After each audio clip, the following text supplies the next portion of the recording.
বিএনপির পক্ষ থেকে কক্সবাজার ১ চকরিয়া পেকুয়া থেকে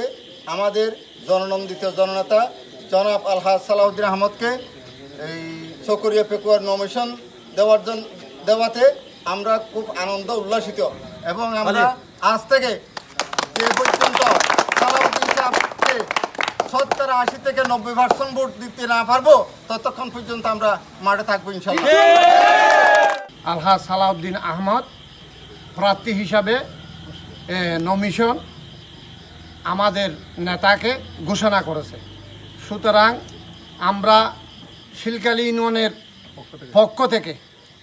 জিয়া পরিবারকে ধন্যবাদ জানাই, মোবারকবাদ জানাই এবং আমরা আজকে থেকে আমরা শিলকালী ইউনিয়ন আমাদের নেতা জন্য অত্যন্ত পরিশ্রম করে ফেব্রুয়ারি ২৬-এ যে নির্বাচন হবে সেই নির্বাচন পর্যন্ত আমাদেরকে এগিয়ে যেতে হবে এবং বাংলাদেশের প্রতিষ্ঠাতা, বাংলাদেশের জাতীয়তাবাদী দলের প্রতিষ্ঠাতা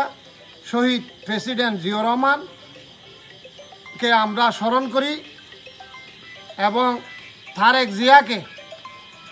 একটি প্রেসিডেন্ট ভাইস চেয়ারম্যানকে আমরা ধন্যবাদ জানাই এবং খালেদা জিয়াকে সুস্থতা কামনা করছি এবং আমরা শিলকালীবাসী ওনার জন্য, আমাদের নেতার জন্য আমাদের শেষ রক্তবিন্দু দিয়ে শিলকালী ইউনিয়নে আমরা সমস্ত অঙ্গ সংগঠন বলতে যুবদল, এই স্বেচ্ছাসেবক দল, ছাত্র দল, শ্রমিক দল, কৃষক দল, তাঁতি দল এবং ওলামা দল, মৎস্যজীবী দল, সমস্ত দল ঐক্যবদ্ধ হয়ে, মহিলা দল সহ সমস্ত দল ঐক্যবদ্ধ হয়ে নিজ নিজ উদ্যোগে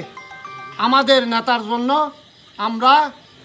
বুট খুঁজব প্রতিটি বাড়ি বাড়ি গিয়ে এবং মহিলাদেরকেও অর্গানাইজ করে আমরা মহিলাদেরকেও নিয়ে একসাথে ঐক্যবদ্ধভাবে সালাউদ্দিন আহমদকে বিপুল বুড়ে শিলকালী ইউনিয়নের এই সমস্ত এলাকায় বিপুল ভোট দিয়ে আমরা জয়যুক্ত করব। খবরের কাগজ, নিখাত, নির্ভীক, নিরপেক্ষ।